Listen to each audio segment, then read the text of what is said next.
Ciao e bentornati a Bedect. Sono Rebecca and Brian, ma puoi chiamarmi Beck. It only took me a couple times. Hi and welcome back to Bedect. I am Rebecca and Brian, but you can call me Beck. Just like when I went to Vegas, I wanted to do kind of a recap episode of what I had been up to in Italy, what I did, and what I wore. As I'm recording this, it is Monday, and we have one more full day after this, and then we depart on Wednesday. So we still have a couple things to do, but it's mostly work related, so I think I can get most of the recap done now, and hopefully the way back is smooth sailing, hopefully. It was definitely not smooth sailing on the way here. Let me tell you about what's been happening. I'm gonna do a recap on one episode of what I did in Italy, what I noticed about the culture, stuff like that. And then on another episode, I'm going to do what I wore and what I noticed about Italian fashion. So first of all, let me get into a recap of what went down on our trip to Italy. In my packing episode, I kind of had huge aspirations. We had 2 tours booked for Rome, 2 tours booked for Naples, and then we were going to Palermo for a night, and then a resort in Sicily with my husband's coworkers for the work-related part of the trip. So yeah, we had big aspirations of what we wanted to get done.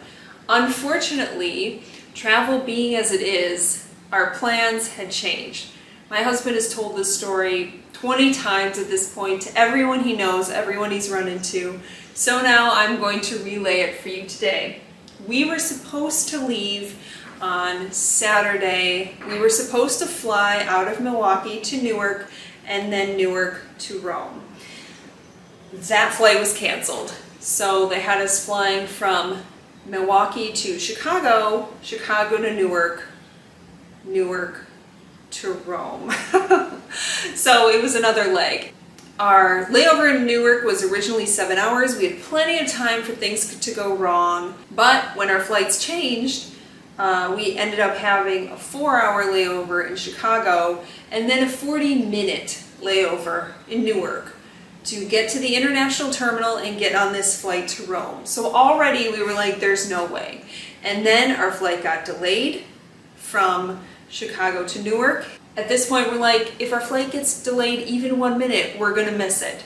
So our flight was delayed, I think 45 minutes. We ended up landing an hour later. So we're like, all right, it's done, we missed our flight.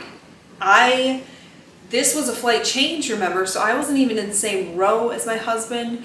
I was in the middle seat, and I usually like window seats. I have some flying anxiety, so I like to have the window open. The person next to me had the window closed, so I was already freaking out. The landing was turbulent. It was just a whole thing. So we had come to the conclusion that we're gonna miss this connection. It's done. We land. Our flight to Rome was delayed an hour. We're gonna make it. The people, the flight attendants, the captain was like, don't worry, your flight's delayed. There were also 27 people on our flight who were continuing on to Delhi, to India. And they're like, they're gonna hold your plane. There's 27 of you. In the end, we got to our gate with plenty of time, not plenty of time, with some time to get to our connection. And then we sat at our gate because there was a plane in front of us that could not leave. We sat there for an hour and watched our flight to Rome depart. So that was gone. That was not happening. We were not getting on that flight. So then, all right, we land, we go to customer service, we stand in the customer service line for, I don't know, 2 hours or something. Meanwhile, my husband's on the phone with the travel agent, the travel company that booked his travel. He gets a hold of them about the same time that I get to the front in the customer service line. Basically, we cannot get out of Newark for 2 days. And that's how that ended up. So we're like, okay, fine. Can we please have a hotel? there are no hotels. None. United told us this, and my husband ended up calling a bunch of hotels. There are no hotels within a half-hour radius of Newark, New Jersey. So then we're like, cool, fine. We'll try to find our own place to stay. Can we have our bags? Yes, you can have your bags. You just have to wait for 3 to 4 hours for us to retrieve them, and you have to be by Carousel 9 when they come up. Wonderful. At this time, I was in tears. I was so tired. By the time we got our bags, it was 3 in the morning. We could not find a hotel. We decided to rent a car and start driving back to Chicago. Because if we somehow got back to Chicago O'Hare, it would be a straight flight in 2 days, straight shot, from Chicago to Rome. So we ended up renting a car. My husband drove 3 hours. We found a hotel 3 hours away from Newark. We crashed there. I drove as far as I could. We ended up getting a hotel in South Bend, Indiana. Had a really nice night. And then finally on Monday, whatever that Monday was, the 5th or something, we finally got our flight to Rome, arrived at Rome Tuesday the 6th. At that point, we missed all our tours at that point. We missed all our tours. We didn't need any hotel stay in Rome. So we basically had 4 hours in Rome before we had to catch our train that we had scheduled to Naples and get to our hotel there. So at that point, we're like, what can we do with 4 hours in Rome? Like, we're not sleeping. I didn't sleep on the plane. I maybe dozed for an hour. My husband maybe slept for a couple hours on the plane, maybe. So we were basically going on no sleep, and we had to whirlwind through Rome. So we're like, okay, well, let's see how far we can walk. Let's see if we can figure out public transportation. So from the airport, we got a shuttle ride to the train station, or maybe it was a train to the train station. We got to the train station, which is where we needed to be to catch a ride to Naples. We left our bags there, and then we hit the streets. We originally had a tour of the Colosseum and the Pantheon, and then we had another tour of the Vatican and St. Peter's Basilica. We weren't going to hit all that, so we kind of had to prioritize what we're going to do. The Colosseum was closest, so we walked to the Colosseum, and then I'm like, I really want to do some shopping in Rome. That was my goal. There's several luxury shopping streets in Rome, but that was one thing I really wanted to accomplish in Rome. So we headed toward, after we saw the Colosseum, we did that, we shot some pictures, and like power walked over past the Pantheon, saw that, took some pictures, and then I had like my Google Maps going, and I'm like, all right, I have to pick one store. I can't go to Gucci, Prada, Missoni, Moschino, Marni, Fendi, Versace, Valentino. I can't go to all the stores and do all the shopping I wanted to do. So I had to have a very specific goal in mind. So my specific goal in mind was, first of all, I wanted a small black bag, because if I was going to spend this much money on a purse, I wanted it to be something small and practical that I could use for the rest of my life and maybe give to one of my children someday. So I wanted something black. I mean, I would have loved something crazy colored or whatever, but if I'm going to be able to use it every day, it's going to have to be black. One thing I didn't mention is I had this vision of what I wanted to look like in Rome. So I had changed to my Fendi sandals in the train station, and you'll see that on the outfit episode, What I Wore in Rome. But yeah, I could feel the blisters forming as I was walking, but I was like, I'm going to Fendi, I'm gonna look great. So we did, we made it, we passed by Saint Laurent, we passed by Christian Louboutin, and there was Fendi. So I'm like, I'm going to buy something at Fendi, which, by the way, is not, I did a lot of research about going into luxury stores before I did this, because I'm like, this is what I want to do. It's not something I'm going to do many times in my life, but it's something I want to do for this vacation. One tip I found time and time again, first of all, look good, check, but also don't rush yourself. And to be honest, we were rushed. And don't settle, and make sure it's something you want. So it was rushed. I did feel a little pressured, but in the end I got a very expensive Fendi bag and a Fendi belt. So that was cool. My idea was to use it for the rest of the trip. As it turns out, there was a catch. When you buy something, when you buy goods in Europe or maybe anywhere, there's a VAT, which I don't know what it stands for, but anyway, it's a tax that they have to pay here that we don't have to pay. So we can get a tax refund if we keep the receipts and fill out a form. So I could get a pretty sizable tax refund for this bag for unused merchandise. You can't buy like perfume here, use half the bottle and get the tax refund. It has to be unused merchandise. I guess sometimes they check, sometimes they don't, but I didn't want to take a chance. So now I felt like I bought this bag to use in Italy, this Roman brand or whatever, and now I can't use it and I can't use the belt. So that was kind of a bummer. Lesson learned. But it was fine. I'm gonna have it the rest of my life. I'll probably never be back in Italy, but I went to Rome and I bought something at Fendi, which is a brand that originated in Rome. So that was Rome. From Rome, we got back in time to catch a high-speed train to Naples, to our first hotel of the trip. So when we got to Naples, we stayed at this small hotel, you know, in downtown Naples, and we stayed right by the train station pretty much. So we pulled into this train station and the hotel was walking distance from there, which was really nice. I like things to be convenient and walkable. But it was a very typical European hotel. It reminded me very much of the one I stayed at in Paris with my mom in 2005. The elevator was very small and kind of rickety, and the room was very small, the bathroom was kind of small, the bedroom was very small. It's like space is, I mean, there's not a lot of it. There's not a lot of space in much of Europe.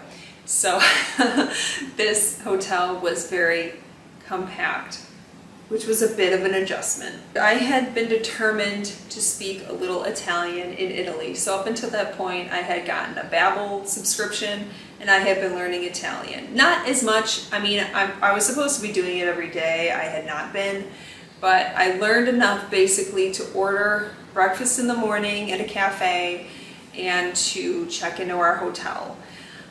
Stumbling all the way. But the point is, I did speak a little Italian in Italy, and I wish I would have spoken more. I wish I would have learned more. People could tell right away as I was speaking I was American, so even if I spoke Italian, sometimes they would answer back in Italian, but then I would hesitate for a second, and then they would be like, oh, okay, and then switch to English. So, I mean, you can get around most places in Italy in English, but some people are, you know, more comfortable speaking English than others. For example, the first place we ate in Naples, I found a place pretty nearby, near the train station, that got good reviews. I found everything using Google Maps or TripAdvisor, everything for this whole trip. This place by the train station got good reviews. They had pizza and pasta. The food was good, but they weren't quite as confident speaking English. So I did use a little Italian there, but it was mostly just asking for the bill and like pointing to things on the menu. But for the most part, almost everyone could get by in English. Do I think they appreciated us speaking in Italian? I don't know. I couldn't tell. That was the first night. The next morning was we got breakfast at the train station, and then we had our first tour of the trip, which was to Mount Vesuvius and Pompeii. So we started at the train station to order some breakfast and get some breakfast. So I did order, I tried to order in Italian, and then I realized I said cornetta instead of cornetto. It's croissant. Croissant is a masculine noun, so I messed that up. I messed that up. I realized after the fact, and then I was halfway through ordering, and I'm like, oh crap, I want a bottle of water too. And I don't remember I never learned how to say bottle of water. So anyway, we communicated. I got a croissant. My husband got a couple different kinds of pastries that were denser, and he didn't realize they would be very dense and filled with something. Anyway, he didn't really like those, but my chocolate croissant was good. I think I got a latte that day. That was good. And then we headed out. We started going up Mount Vesuvius, and on the way up Mount Vesuvius there was a limoncello like maker or something. So we stopped to go to use their bathroom and did a limoncello sampling. It was really good. They had limoncello, and then they had chocolate made from the limoncello and pistachios, and then they had cream-based limoncello, one that was like, they said it was mixed with mozzarella or like, and they called it buffalo milk. I think it was just like a creamy based limoncello, and then a cream mixed with Caribbean rum. So those were all good. I got a little packet of those there, and then we went to hike up Mount Vesuvius, which was, I mean, they drove us most of the way up, but I mean, the hike was still pretty intense on a, a inclined path the rest of the way up the mountain. My husband loved it. It was cool seeing at the top like the crater in the volcano and the steam coming up, and I mean that's an active volcano that could go off any time. It hasn't erupted since 1940s, but we kind of asked, or someone kind of asked during the tour, like, what's the plan if this erupts again? And the guide pretty much said, well, there's like a loose evacuation plan, but basically it's just run. that's the plan, just run. So I'm like, okay, here we are, we're just hiking up an active volcano, it's fine. But no, it was a nice day for it. It wasn't too hot at that point. And after we came down Mount Vesuvius, then we stopped for lunch, which was just a pizza lunch at a restaurant. And then we headed on to the Pompeii ruins, which was another very cool tour, very historical. Basically the two tours in Naples we did, one day was for my husband and one day was for me. So this was my husband's day. He loved the Pompeii ruins. There were a lot of really cool historical facts. It was pretty cool. I mean, history is not my thing, but it was cool to see. So Pompeii ruins, another good tour that I would recommend, especially if you're into history and stuff like that. I had some gelato after the tour. And then it was about 45-minute drive back to Naples. We took a bus. Driving in Italy, we know some people who rented a car. Never. No way, never. These, like, there are no rules. You just get in where you can, and like the passing lane, it's like someone's coming, that's fine, you just go fast. I am not aware of any traffic rules in Italy. They just go. You have to be confident, you can't hesitate, you have to be really good at anticipating what somebody else is doing and trust that they're not going to run into you. You would think there's more accidents, but we didn't see any. We didn't see any accidents. So driving in Italy was treacherous, but luckily we didn't have to do it. So anyway, after that tour, we went back to our hotel in Naples, changed for dinner. We passed a couple pharmacies by the train station. My husband had gotten sunburned and he wanted to find some aloe. We didn't find any at the pharmacies, so we just decided to go to a restaurant right next to the pharmacy, since it was convenient. This restaurant, it seemed to me they just wanted us to leave. Like they had no patience for us. They were kind of annoyed by our presence. And reading the reviews for this restaurant, it seems to be that is the case. It was clear that some customers got better service than others, for example. But the food was good. I had ravioli. I had a dessert called baba, which I am now obsessed with. It is these little sponge cakes, kind of shaped like ice cream cones almost, but then they're soaked in rum. I am obsessed. I'm gonna go home and figure out how to make baba. And I had read about this ahead of time, but one thing that I noticed about Italy is that their coffee shop, not etiquette, their behavior at coffee shop, their normal coffee shop way of life is different than ours in the US. Like I go to Starbucks and either I want to get a drink to go to walk around with, or I want to sit and chit chat or sit and work on something for an hour or so. It's the culture in Italy as a whole. They have a counter at the coffee shop, and what you do is you order your pastry and you pay for it, and then you order your coffee and pay for it or whatever, and then you stand at this counter and drink your espresso and eat your pastry standing right at the counter and then leave. So people don't linger, but people also don't take their coffee to go. They eat it, you know, they chit chat with the baristas or whoever's around, and then they leave. So that was quite a bit of an adjustment. And I've heard that they can tell you're an American by if you take your coffee to go. One place in the train station, they had like iced coffee to go. And I'm like, this totally is for the American millennials who come through, and I totally went for it. I'm like, yeah, I will have an iced coffee to go, please. So it was delicious though. They pegged me as an American, but it was delicious.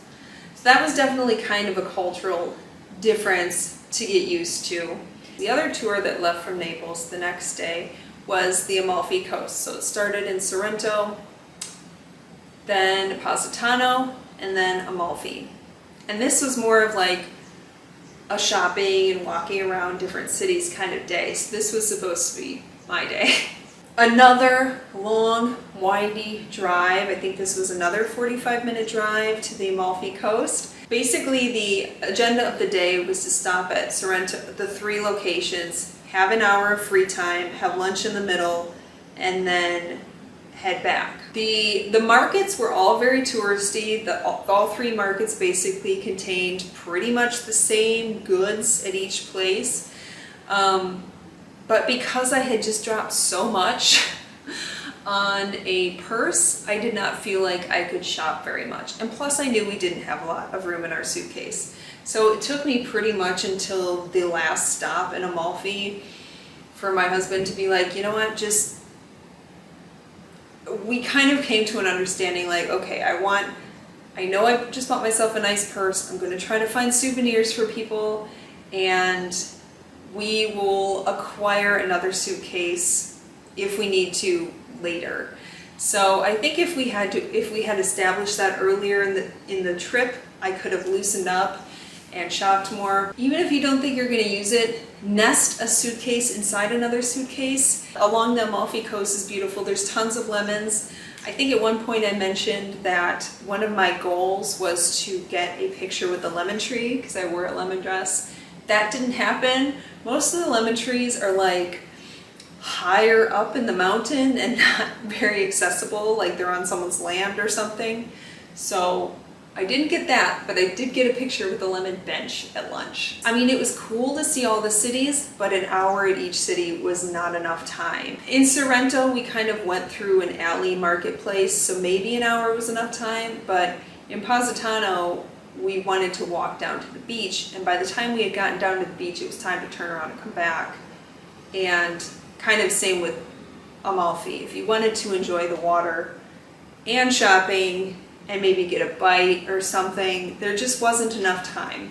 So if you're going to do the Amalfi Coast, I would say get a place down there or like take a whole day trip to do one.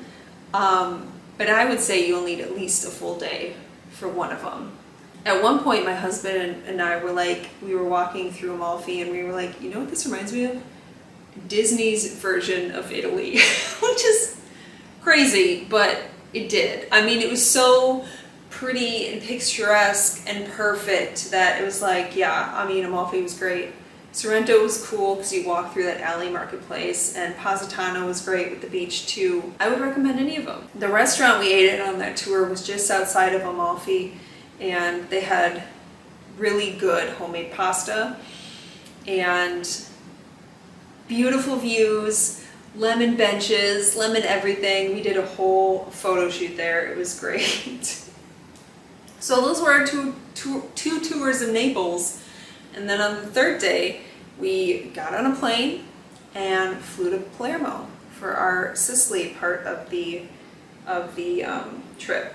So in Palermo, I had sprung for a 4-star hotel. I think the one in Naples was 3-star, but the one in Palermo was 4-star. It was about half hour, 40 minutes from the airport, and it was right on the water. It was so swanky. Like, it was night and day from the one in Naples. It was, I mean, nicer than anything that we'd stay at in the States. And they upgraded us to a suite, so that was sweet. It was a really nice room. I have kind of footage of us walking through the room too. And they had a rooftop bar that we sat at for some drinks. They recommended a bistro for lunch that was right around the corner. The service was slow, but that kind of is the culture here. It's hard to get a hold of waiters, of servers, which I had, read about in research or whatever. I think in Naples the first night, at one point I got someone's eye and I'm like, il conto, because I learned the word for the bill, but otherwise it was mostly just standing up and looking like you're ready to leave or trying to catch someone's eye. I never really figured out the whole time here the proper way to pay for something and leave, but we managed to pay for stuff and leave eventually. But that's just the culture. Can't believe I forgot to mention this. Our last dinner in Naples was a place right around the corner. It got almost all like 4- and 5-star reviews, like 2,000 or 3,000 of them. So I'm like, we gotta check this place out. They were so nice. We walked in right when they opened at 7. That's another thing in Italy. Restaurants tend to close at about 2 in the afternoon and then open up again around 7 for dinner. So we ended up eating at 7 right when they opened, pretty much everywhere, because we're early diners anyway. This place, we walk in, we're like, I asked for a table for 2 in Italian. They asked me if I had a reservation. No. So they're like, yeah, you can sit, but you have to be, we ask that you be out by 9. And we're like, 2 hours? Yeah, that won't be a problem. Yeah, we were out by 8. It was fine. But, I mean, they have later dinners there. It's kind of the thing. They have later dinners. They last longer. They're not in a hurry.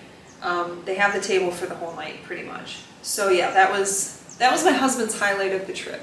That was he said it's probably one of the best pizzas he's ever had. Now we're in Palermo. Got lunch at the bistro. We took a walk along the water. There were tons of stray cats everywhere. Very cute. Yeah, so this bistro, I think that was it wasn't my first meat of the trip, but I got like a meat tray, which I did not take a picture of. It was like kind of like prosciutto and then melon in the middle, and then I got this big cannoli for dessert with cappuccino. Love it. So good. That place was really good.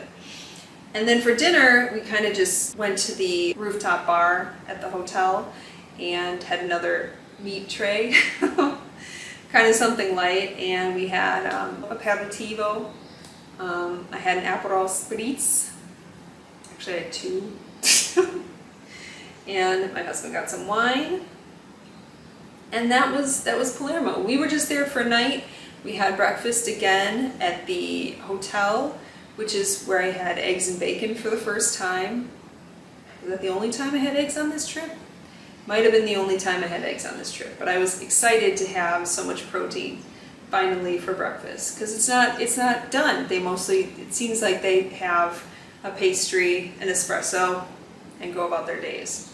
Maybe some yogurt. Yogurt was offered places. So from Palermo, we got a taxi back to the airport so we could catch the transportation to the resort where the reason we were in Italy, the whole reason we were in Italy was for my husband's work event in Sicily. As it turns out, it was in a town called Sciacca. So that is where we ended up, like a golf resort in Sciacca, right on the water. I'm looking out at the water right here. So I did take some pictures of the hotel. So from there was a welcome reception. We enjoyed the beach a little bit. And then we got to have pretty much just pool time, hung out with friends, stuff like that. From there we did get to have one excursion that was included, which I just got back from. It was to a winery. So we got back on the bus. Took a bus an hour and 15 minutes away. There's just no fast way to get places here. You just have to be patient. So we went on the bus. It was a hot day, but we really enjoyed this winery. We wanted to ship back Italian wine. We were so tired that we weren't looking forward to this wine trip, but we really wanted to ship back wine.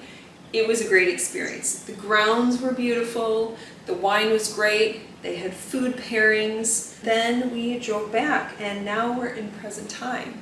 So from here, yeah, I guess we're just gonna have more pool time. We fly out Wednesday, this will be posted long after we're back. But the plan is fly out Wednesday morning, get home Wednesday night, and go to work on Thursday. So that's the plan. Hopefully I didn't miss anything. As I'm editing this, I'm sure there's stuff I forgot to mention. If you have any questions about my trip, please put those below. I'll add stuff later if I think of stuff. If you've been to Italy, definitely comment below about what was your favorite part, what you noticed about the culture, stuff like that, or if you're Italian. But right now, I'm gonna get to the pool. In the next episode, I will tell you all about everything I packed, what I bought, which honestly wasn't much, but I'll show you that, and what I noticed about Italian style. Thank you so much for watching this episode of The Deck. Tune in next week for more Italian content.